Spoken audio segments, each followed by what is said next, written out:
Okay. Hi, MaxLove community. I'm Jeni. I'm the peer support counselor here. I also do some of the intake, and I run our healing and connection hour support group on Tuesdays. Today, for our podcast, we are interviewing, or I am interviewing, Laura DeKraker Lang-Ree, who has just written an incredible resource for our families called the Cancer Parents Handbook: What Your Oncologist Doesn't Have Time to Tell You. And it's coming out soon. So, hi, Laura. Hi, Welcome. thanks for having me. Yep, February 16th. February 16th. And there it is in the background. You want to show us? I do. This is just a mock-up, but I'm still pretty excited to show Ah, you. beautiful. That that head there, with just the little Yeah. fuzz, the When I was looking at book covers, I did not have that at all. And then my publisher sent me that one and my heart stopped because I think no matter how far along we are in the process, yeah. you see that and you're like, okay, I feel you. Yeah. Yeah. Yeah. My daughter was diagnosed with osteosarcoma in January of 2022. And so Yeah. we right now, in 2 weeks, we'll have a scan. So How's she doing? um, she's doing great. At the moment, she's doing awesome. But we'll have our 2.5 year post-treatment scan. I've just entered that heightened state. So hopefully we Yeah. can have this talk. But I do remember kind of going back to when she was first diagnosed. And for me, I remember thinking it's probably a pretty sexist thought, but I thought, where is Bob?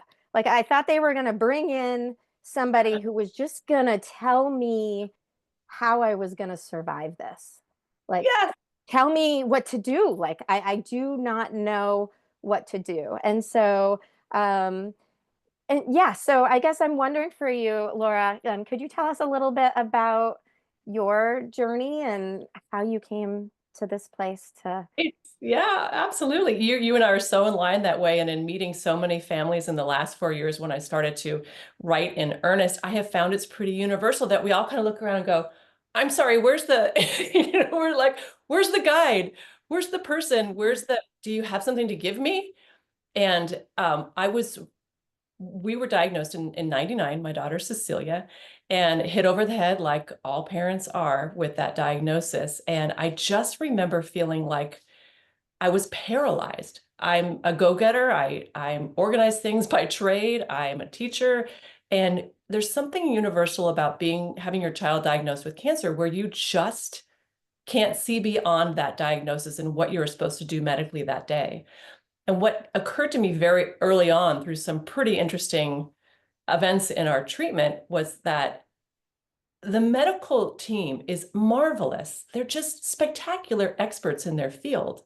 They're handling the medical side of things. We don't really have to, we have to be involved, which I'm happy to talk about later because advocacy is a huge part of the Cancer Parents Handbook. But these people have that dialed in, that the rest of it is up to us. And I didn't know what to ask for, who to ask for it from, what I could say, what I couldn't say, what would help my child, what wouldn't help my child. So that turned into paralysis for me. And about the second week, I walked in and I must have just looked like I felt. And a woman with a kid in a stroller about Cecilia's age and one in a front pack comes marching up to me and she said, "You look like you need help. I'm Irene." And she became my first friend. And we shared phone information. And she texted me and she goes, "I have things to share with you." And this was the first time that I'd ever understood that I had agency, that there were people ahead of me that could help mm, me, that mhm, there were groups who I could talk to. What I discovered on our journey was all of that was great. I needed one source for me. I needed to look at the picture from beginning to end, from diagnosis through survivorship, to have an understanding of what I was facing, because these journeys are so long for us cancer patients, parents, and patients. And what I could do along the way. And so I was so grateful for people like Irene in my life and our parent boards that I joined immediately and talking mm, to my nurse practitioner. But I needed it consolidated. I needed it to be one thing that empowered me to do the very best I could, no matter what choice I made. That's why I decided to write the book. And I would say it back then when we were in treatment, I would say, I would do what Irene did. I would write things down and tips and tricks I'd learned from friends online. And I'd see a new parent and I'd say, oh, did you hear about what you can do with when you're on vincristine? Have you tried this? Have you tried that? If a new family was diagnosed, I would send them an email, just like Irene did, because I wanted to be that light for somebody going forward. But it took time and space. So in 2020, I had some nudges that indicated you need to get writing that book. And of course, COVID hit and I had a little more time. So the first thing I did was get online because I was sure 15 books had been written by then, and they weren't. Yeah. And so that was just the universe saying, let's go. Well, and I know like from my own experience, when it first happened, I wanted to reach out to families. And I still have this really hard memory of being in the infusion room and seeing a child who had a similar, my daughter had an amputation and the child had a similar type of amputation. And I went up to the mom and was like, "Hi, my daughter's gonna have, this amputation soon, and it looks like your daughter also has rotation plasty." And then she said, like, "Yeah, this is our third clinical trial, and like it is spread here and it is spread there, and like, and this one's gonna work." And I just my world started spinning, my heartbeat was in my ears.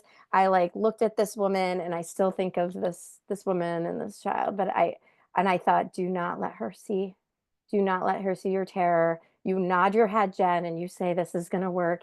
And then I limped away and I was like, I'm never gonna talk to another cancer mom again. Yeah. Um, We and don't know that I was scared. Yeah, I Mhm.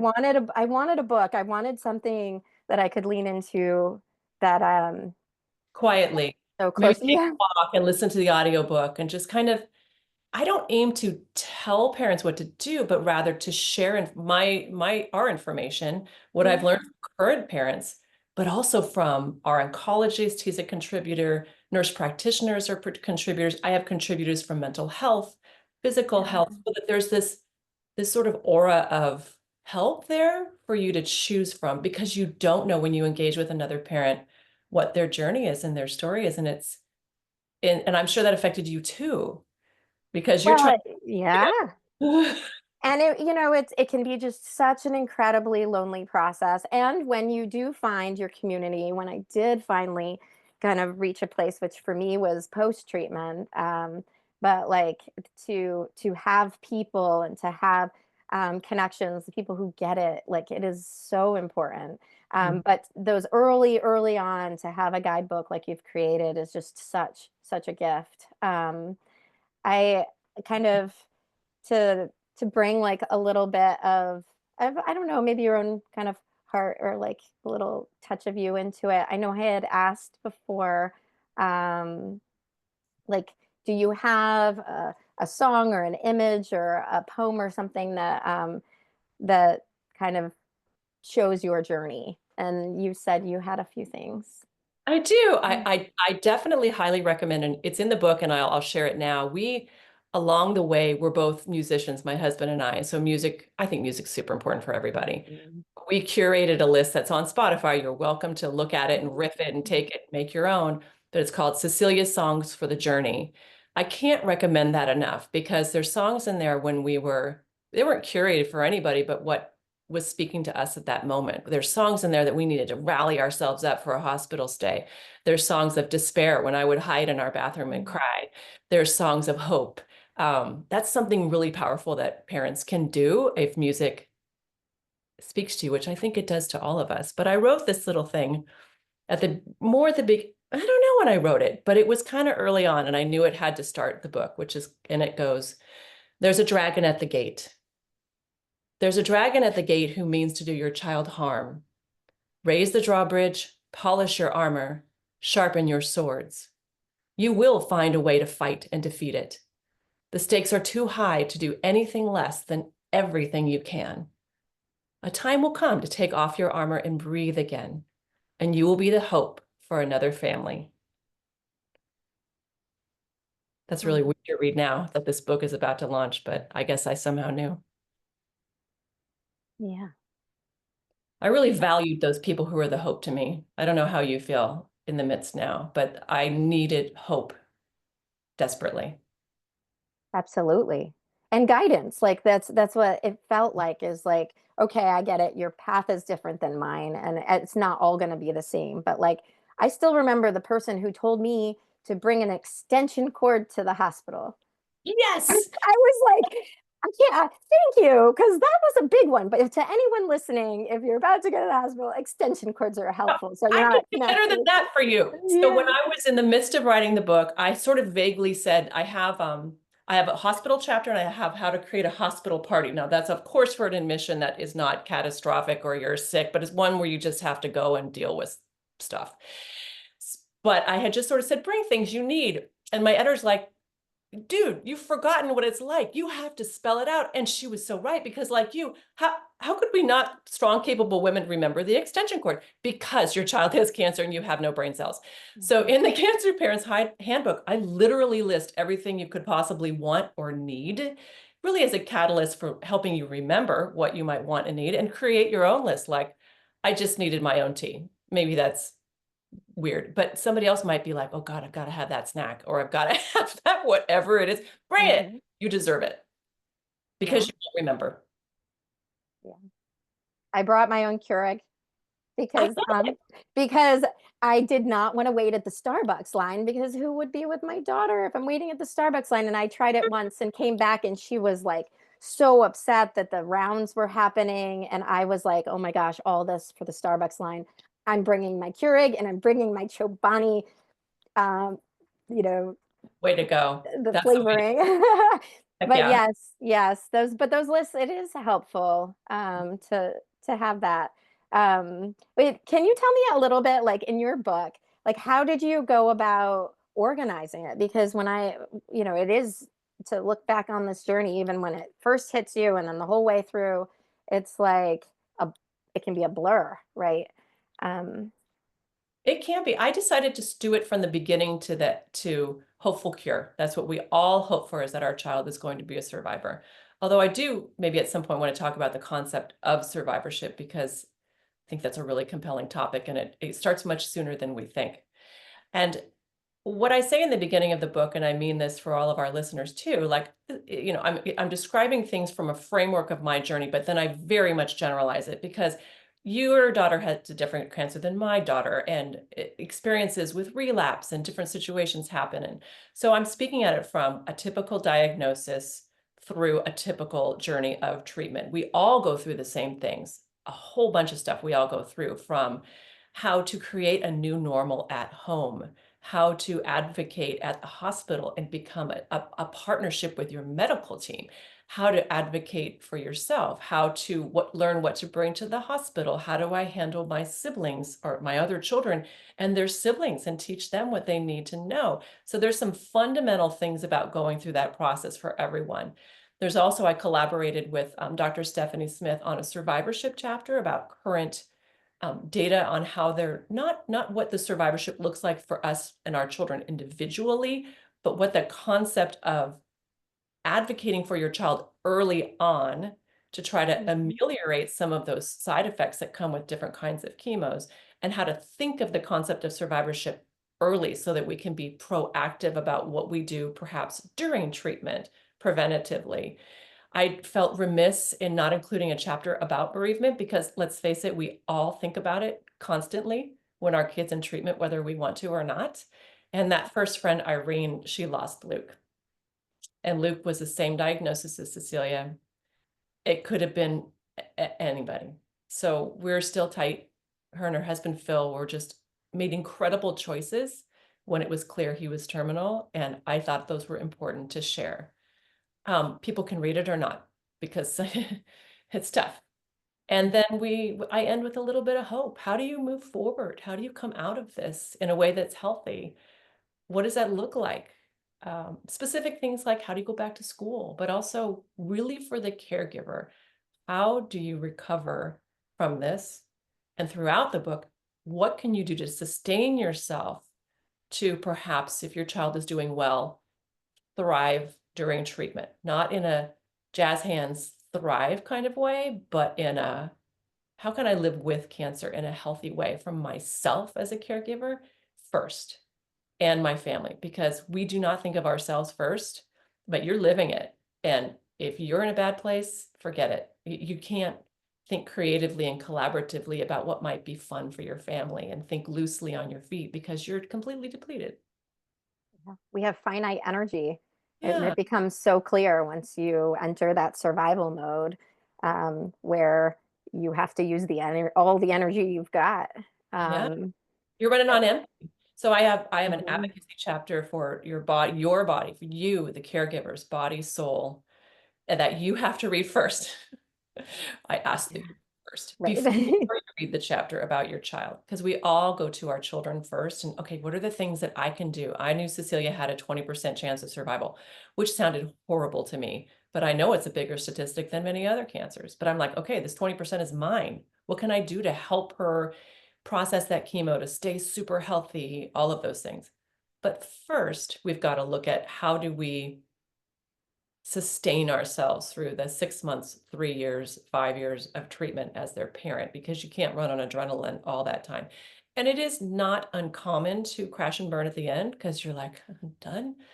And that's okay. But perhaps it can be a little less of a crash at the end as you recover and more of a healthy one if along the way you're looking for little things to sustain yourself, be it insisting on a 15-minute yoga practice a day or an every other week massage, or you a friend who constantly asks what they can do for you, have them come every Thursday for an hour so you can just walk or go cry if you want to.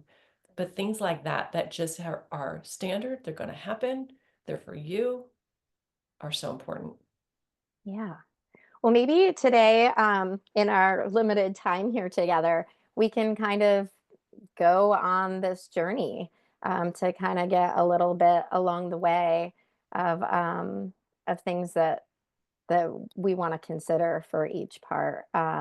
So I guess maybe starting, right at all of our hardest places, the moment when our world shifted and we can never go back to who we once were prior to diagnosis.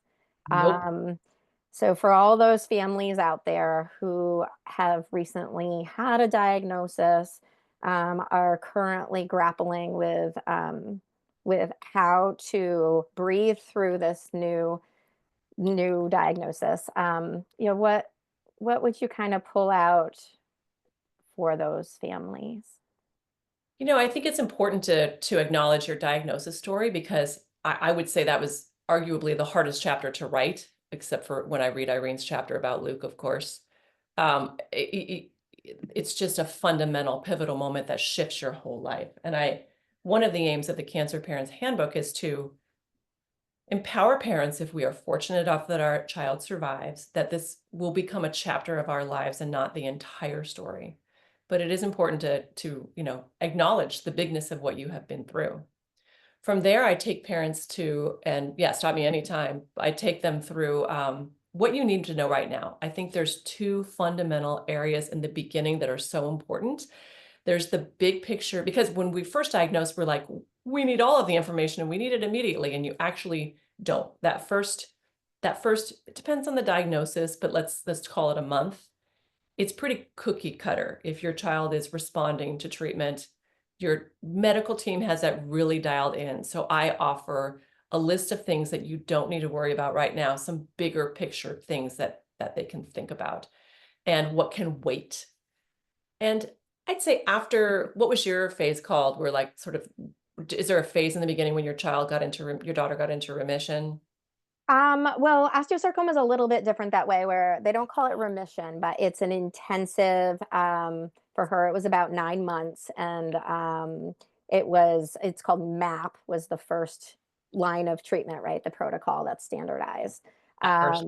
Yeah. And it's very intensive. And then luckily, if, it doesn't come back, then God willing, that is it. But it often includes, a little bit different than others, like some early decisions about amputation or limb Yeah, salvage.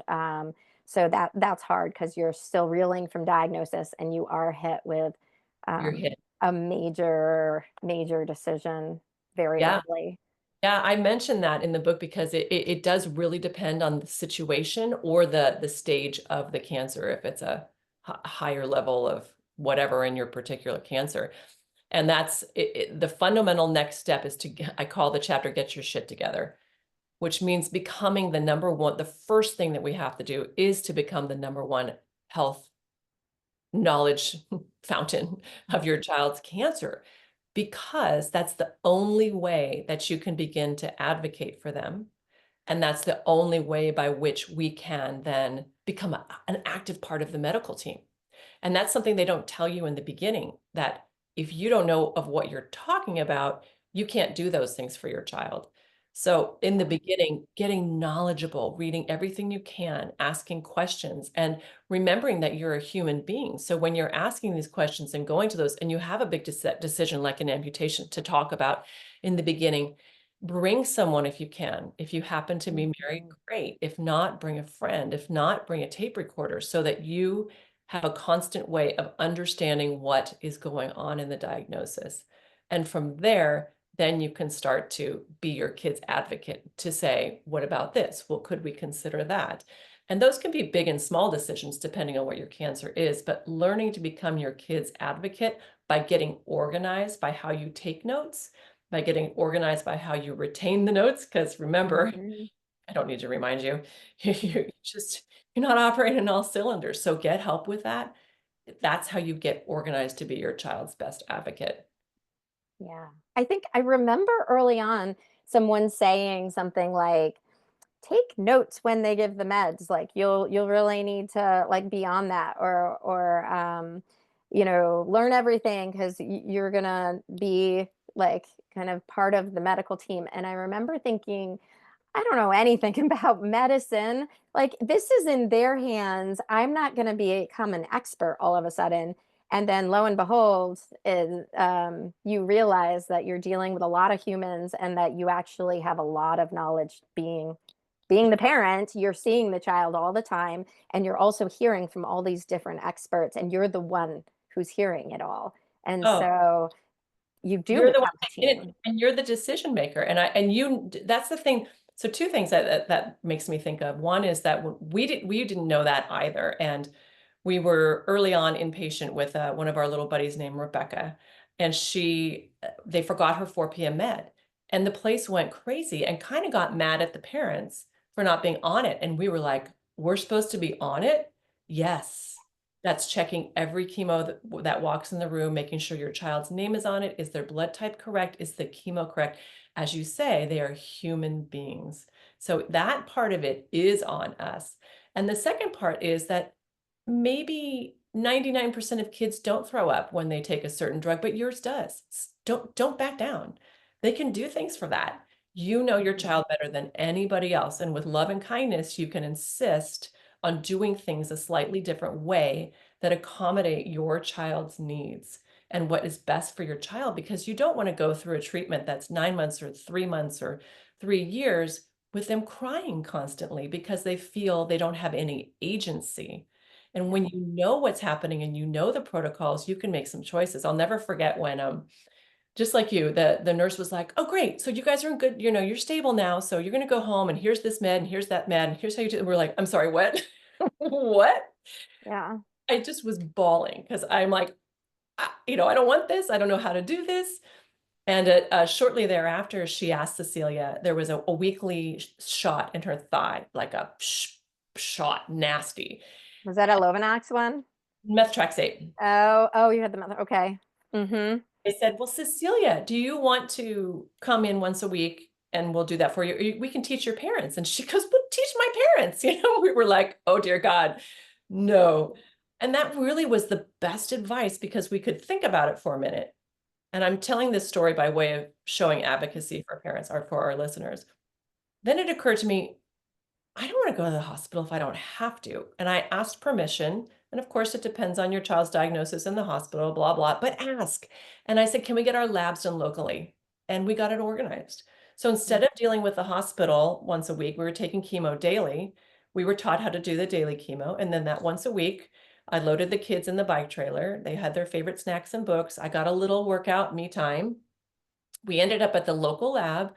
They got to know Cecilia and they allowed her the agency. So I gave her choices. Do you want to be on my lap? Is it the right arm? Is it the left arm? Taught her how to, we called it whale breath. I think they would call it Lamaze, some sort of breathing technique. And this didn't happen overnight. I don't want to say Mhm. it was an overnight, but it was a process and gave her agency from the beginning. And she would put her arm out, hold her sister's hand, sit on my lap, and get her stuff done. And then we would come home and I could wait for the labs at home. And then that night, she had agency. So we expected her to be polite and kind and not scream. That was the goal anyway. But she got to pick the TV show, she got to pick dinner, and she got a sugar-free popsicle after dinner. She would sit on my leg, Arna would give her the cold spray and inhale after she'd done her whale breathing. So all of those were choices based on what I knew we could do because I understood the protocol, but I gave my child agency and let her be an advocate for herself, and she didn't cry. So I offer that as a way of saying there are ways of doing this that can give your child some agency so that they realize, yeah, there's things I have to do, but there's a good thing at the end too. I get to watch TV with dinner. I get a popsicle at the end, whatever the case may be for you and your child. Yeah. I It's think that, almost like they form a ritual yeah, of their own way to face this thing that they have to get through. which Um, them, that's them getting it organized. And the thing about the getting your shit together organization aspect of it and making choices like this is it's a long journey. You need to make it something sustainable. It's different than it's a one bad day or yeah. a really awful week when we have to just tough it up and do it. And it can have lasting effects on our kids if we don't give them some control. So knowledge is power. Yeah. Then Knowledge. as for like early, like when people first get diagnosed, do you also give suggestions on like how they tell their networks or how to make sure that information is centralized so you're not like spread too thin? Yes, I offer a chapter specifically to that topic of don't be a hero because you already are, of topics of things that you can offload to other people and ideas for things that you might want to do yourself or might not want to do yourself. And one of those things is reaching out to friends and family. I like to call it assigning a point person. And it doesn't need to be your best friend because sometimes they're paralyzed too, or it might be a parent. It doesn't matter. It's somebody who's tech savvy who you can give the information to for updates and let them handle it. Yeah. And from there, they can find out from you because it's much easier to tell one person the things that you might need and want and let them handle all of the other stuff. But it depends on the human. Some people really crave that kind of they want to update the Caring Bridge themselves. So it just depends on who you are. But if that's not your jam or you just cannot face it or it's just too many people, then a point person is great. And it's you don't know, you mentioned this in the beginning, we don't know how people are going to react and sometimes it's really disappointing. That's just a fact. And we lost friends, I'm sure you did too, where you're just like, well, I guess we're not that kind of friend. But let the people who keep saying, "Hey, can I help? What can I do?" Like let them. You can pay it back Yeah. later. Let them. It's One so of in the the bloodstream to say no.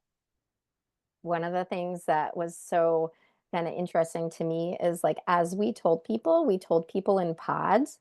So we would email people together. So I would email like my son's soccer team, and I would be like, "You are my son's soccer team pod." Mhm. And this is what we're facing right now. We may need help with like rides because I'm going to be at the hospital over here. But what was nice about telling them in like groups like that is that then they didn't feel weird talking about our medical business behind our back. Instead, Right. they could organize together. They made their own spreadsheet, they were on it, and they made sure that my son was able to continue to go to soccer practice while we were off doing other things or soccer games. And Fantastic. so like things like that are like that you can kind of give someone a small tip like what is a caring bridge or what is a meal train, like Yep.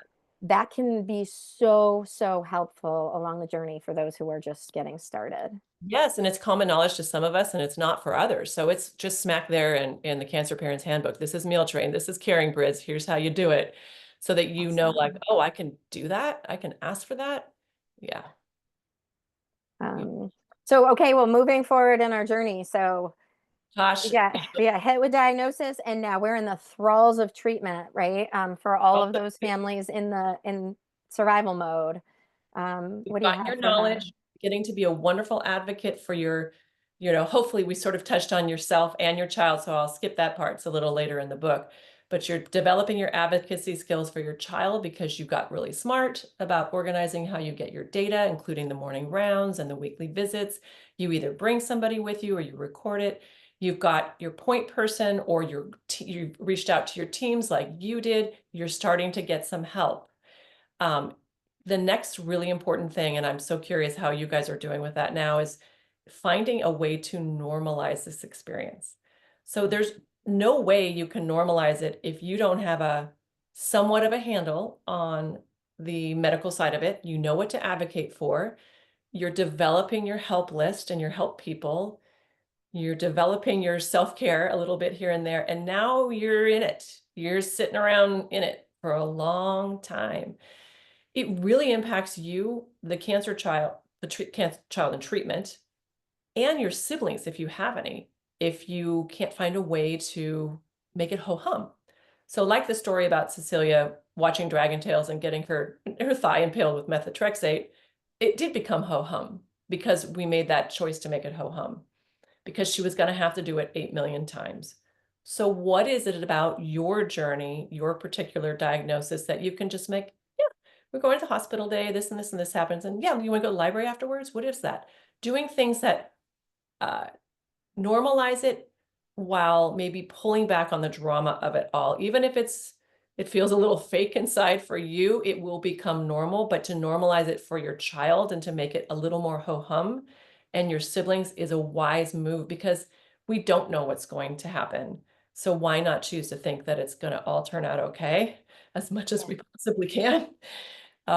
Is a Yeah. good way to go. And how do you do things like you're doing? Is you're making sure your son gets to soccer so he feels normal. If you have to be in the hospital for an extended period of time, can you make it a regular date to Zoom for dinner or for breakfast and make it normal?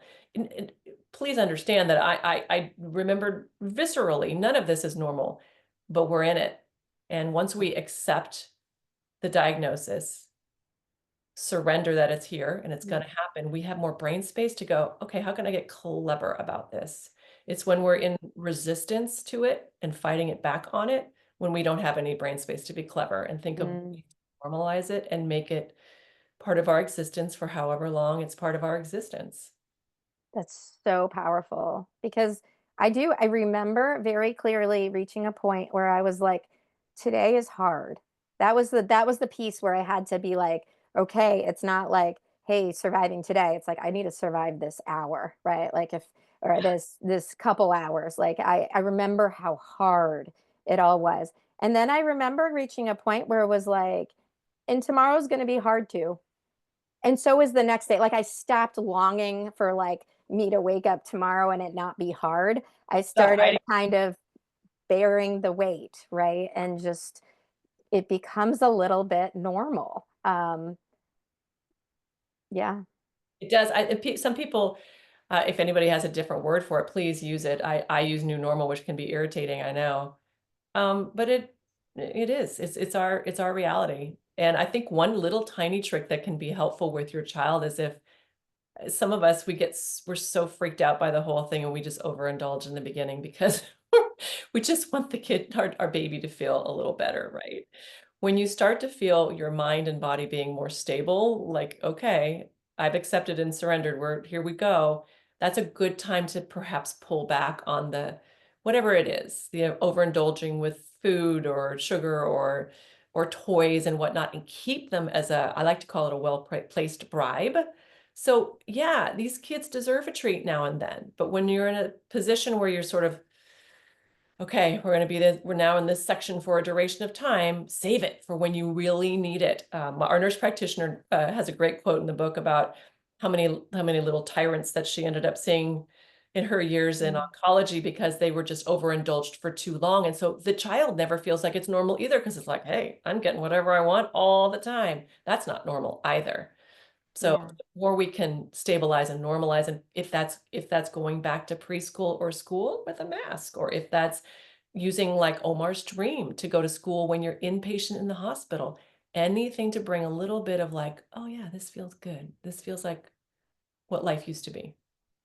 Well, I remember early on, Anya like was in we were all talking to the doctors and she watched a video for a really long time.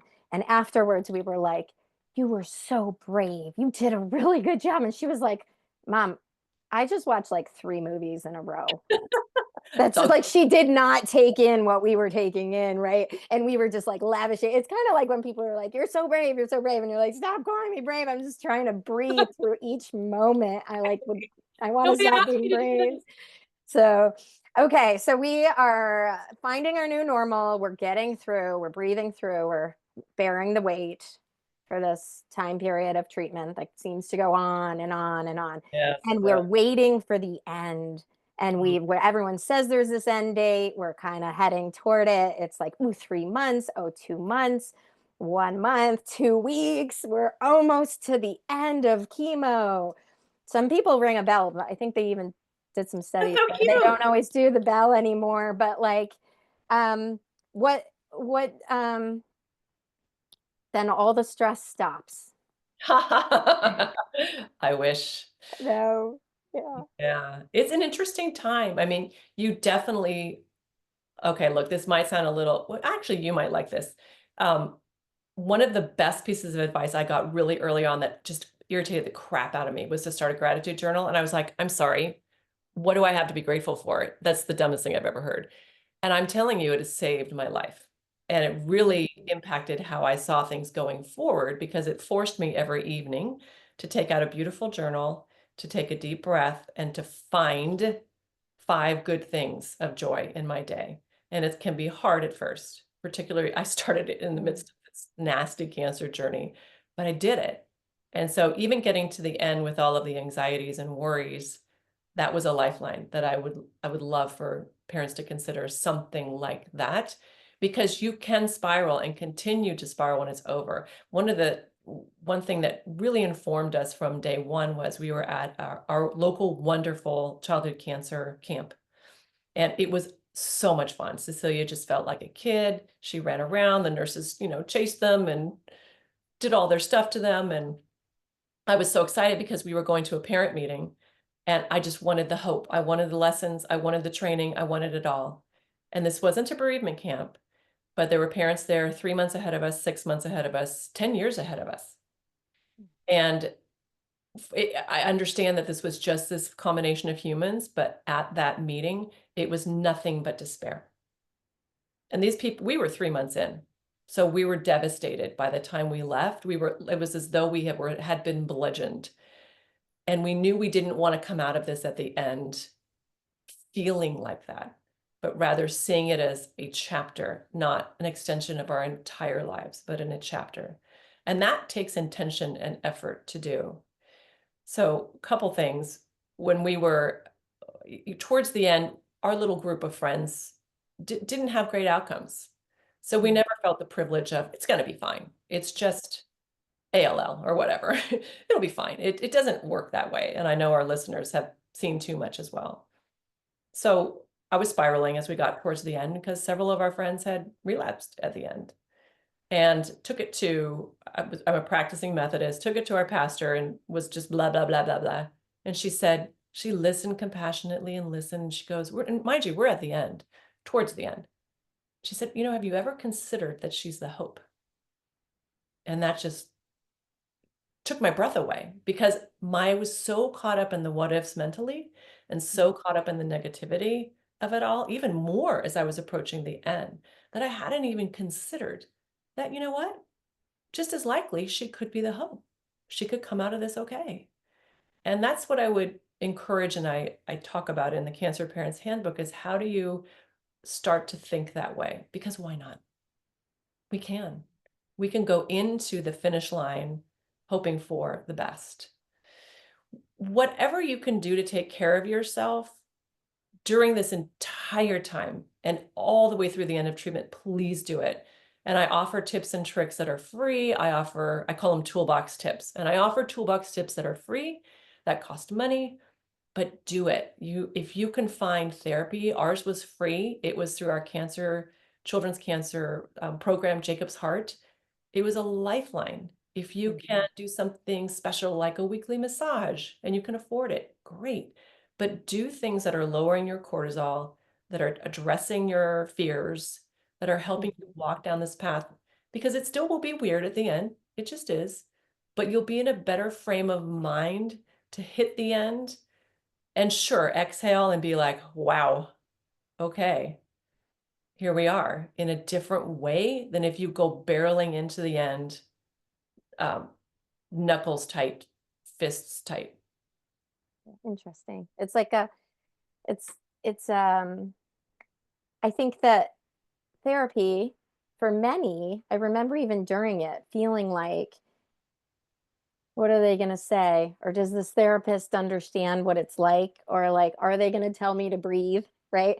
And I'm actually ended up going back to study to be a therapist, and I'm working as a therapist now. But it's so interesting during it, the like almost anger I had at like, you can't save me, you can't fix this. But it's so true that like when anyone goes through trauma, and to really recognize that you're going through a prolonged trauma, that through it, like it's not just the trauma itself that causes the issues. It's that we sometimes berate ourselves. We develop stories where we feel guilt, or we think things like maybe to have some control, like, oh, God's punishing me. We come up with stories to make some sort of sense and have some sort of control.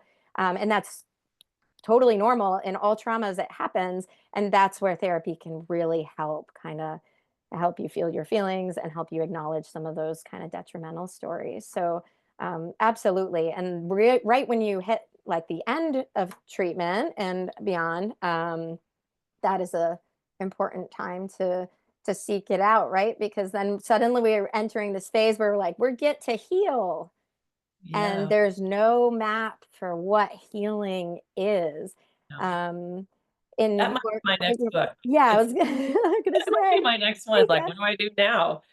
Because it is. And I was speaking to someone on the Deep Sea podcast, and she said, every single person I've talked to hits the end and just kind of has that, oh, which isn't always a good feeling. And Mhm. I think there's a lot to be said for, I think it's because that self-care, that idea that you are a survivor before you are a survivor, applies to the parents as well, of even earlier on. Maybe it's a month, maybe it's 2, maybe it's 6, depending on your diagnosis. Like, get into therapy, do some body work. Maybe it's yoga that's on YouTube Mhm. for free. Maybe it's acupuncture. That I just was listening to a MaxLove podcast about the power of acupuncture. It applies to us as parents twofold. I used to have Cecilia in the crook of my arm, and we'd both go because it resets your body, and your body's going to take time to reset. Be kind to yourself. You don't Mhm. hit the finish line and go, great, I feel wonderful. There's a decompression time, and you need help.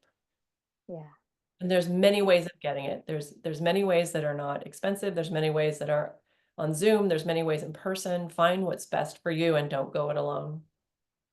I've often referred to the end of treatment as almost like a false summit, like because it's kind of you're set up to think we did it, right? And the reality is that you've been in survival mode a really long time, and it shifts. So the stress does not end at the end of treatment. I'm sorry for anybody who's about to get there, but it's sometimes easier to just hear, and then heading on the next piece of post treatment is its own journey, because you'll after a little while, the PTSD is higher in parents than it is in the kids themselves, right? I had it for sure, no question. And that hits about 6 months after treatment. So there's a period where you're going to start processing it all. So I'm wondering, in your book, as people head from treatment into post treatment and start thinking about, okay, what is healing for my kid, but what is healing for me? How do you kind of engage with that in your book? Um, Yeah, it's an interesting point. I really approach it from because I wasn't great at it when I was in it. I had little practices here and there, but because the PTSD hit so hard and fast after, my book is more geared to start earlier. Start to tend to yourself and take care of yourself in whatever way you can that's small and doable and manageable, logistic wise and money wise, before you hit the end. Because when you hit the end and you go through that, your reserves are so tanked, it's just going to take a long time to recover. And that's Mhm. hard. So, whatever phase the listeners are in, find something to do that's nourishing for your body and soul, because your body's worked so hard, your mind has worked so hard on this, and you're gonna need to go in for a while and to take care of yourself for a while, because you're so full of energy, you don't know where to apply it, and you might not apply it to something positive. You have to get your body used to not being in fight or flight mode, and that's a practice. Absolutely. It is a practice because our nervous systems are chronically activated. And then at the end, they don't just stop being activated because you've got a pattern going. Have you explored practices for yourself that have been kind of informative to Yeah. calming and being present? Oh, for sure. Definitely. Back in the day, I started to practice. So when we realized that we, it's really important, if you can, if you're in a relationship or you have somebody nearby to help you. I love the concept of tag team parenting. We saw too often that of one person taking on the lead role at the hospital, that can become really unsustainable. So if you have that option, break it up. So one of the things we did in the middle of treatment that I still do to this day is my morning meditation practice. So my husband took on the mornings, I ended up taking on the afternoons and starting dinner.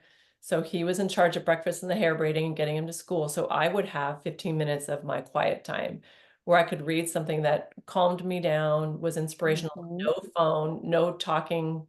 And to this day, I have that practice. So that one stuck with me from the beginning. That gratitude journal never have stopped. And evening meditation, because I still feel I'm a tightly wired person. People will Yeah. say that trauma like that can keep you tightly wired more quickly if you don't address it. So I think being in the practice from the time as early as you can during treatment all the way through, that might be a new lifelong practice for you, because you'll be triggered so easily by your trauma. For sure. In the book, I remember you referring to kind of an idea of positude. And I'm wondering, what is the difference for you between positude and like toxic positivity? Because I know for me, there was sometimes this idea of like, if you think positive, then everything will work out positive. And so then when, we went through a period where we were getting hit with negative news after negative news, there was this part of me that felt like, well, I did worry the whole night before. Did I manifest this somehow? Oh, But this little superstitions crept in, uh, and then I had to disentangle that and be like, nope, I actually get to worry, and it has nothing to do with her results tomorrow. That can be separate. But worrying does use my deplete my resources. And so, what is your view or your take on positude and in comparison to toxic positivity? oh, me too. And it depletes me as well. And I have found that I spiral like the best of them. And yet I get, and then all of a sudden it's like, I can't stand myself. I can't live like this. I can feel it eating at me. So in the beginning, in our early days, we were trying to figure out ways to get Cecilia on board to be compliant and Mhm. not feel like she had to freak. So we had understood from wise parents and our medical team, like, kids like to understand what they're getting into. So we had bought some medical kits, and she loved to do shots on her sister. And so we were about giving her agency for what was coming. So we were describing this one day. Okay, here's how it's going to go down, honey. So you're going to see Dr. Dahl, you're going to see Stacy, and we do expect you to say hello to them, okay? And please and thank you. And we promised, if everything goes well and you behave nicely when we're there, we'll go to the park afterwards. And we were just sort of riffing on like We still expected her to have nice manners, but then you're going to have this shot, and then you might have an whatever it was for the day. And so we're going on and on, probably rattling. And she stops us and she goes, "Wait, you mean you want me to have a positude?" And she had connected the dots that we were asking her, yes, you do have to do all these things. And we're asking you to have choose to have a positive attitude about it, because there's good and there's difficult, and you're going to have both. And the fact of the matter is life is 50-50. It's great, and then there's crap that happens, and it's great. It's always like that. So for me, I agree with you. The idea that it's all okay is kind of bullshit, and that's not fair to give to our kids, but to have for us and our children, like, hey, this is what we're facing today. And this doesn't apply in all cases, and probably, certain treatments just are horrific. But a lot of what we endure as cancer families, we can approach with positude of like, I'm going to turn this into a positive today. I'm going to go get that favorite. Let's leave a little early and get that favorite latte at Pete's. And then what do you want, honey? Oh, when I'm done, I really want to go see my friend Tegan. Great. Let's make Mhm. that happen. And so to give it sort of that positive attitude edge for what we're facing is not ignoring what you're going to have to face, because it's there, but rather setting an intention to find the joy in it anyway. Screw it, we're going to find the joy. That is a wild thing about treatment is that joy can still be there. Actually, intense joy can be Can experienced right in the midst of you know, really, really hard times. Sure Uh, can. yeah.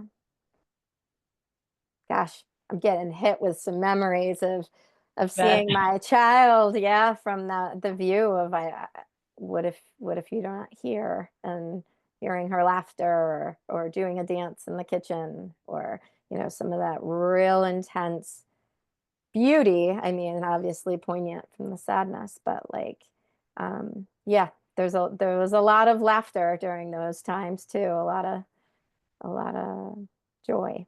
love it. Um, yeah. Gotta just look for it. Yeah.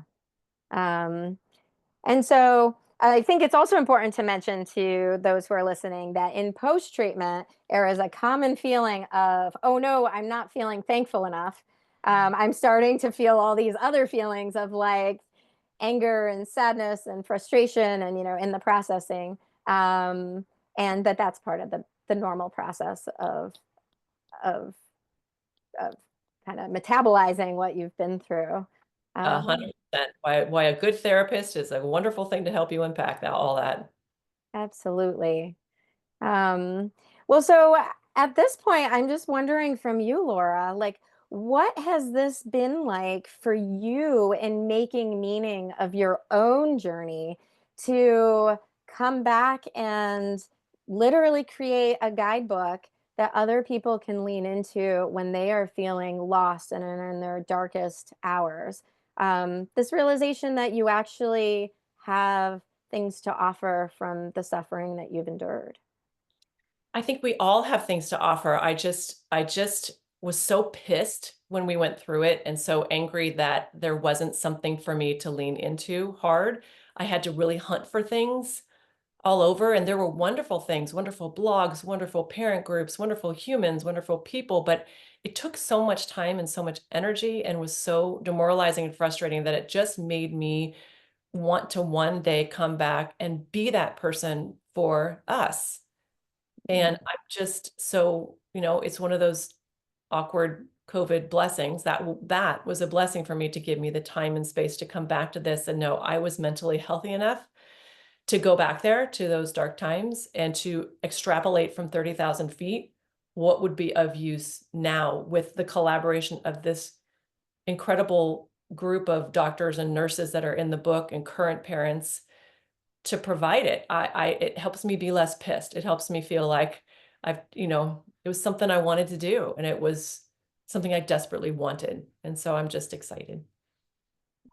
Well, and we are grateful because one thing to know is that while we all have different journeys and we all go through different experiences and nobody can like take you exactly along the way, there actually are things to know through our collective wisdom, through the experience of those who've gone before. And you're helping to like create a space that welcomes people who are facing their darkest hour, like the moment of diagnosis.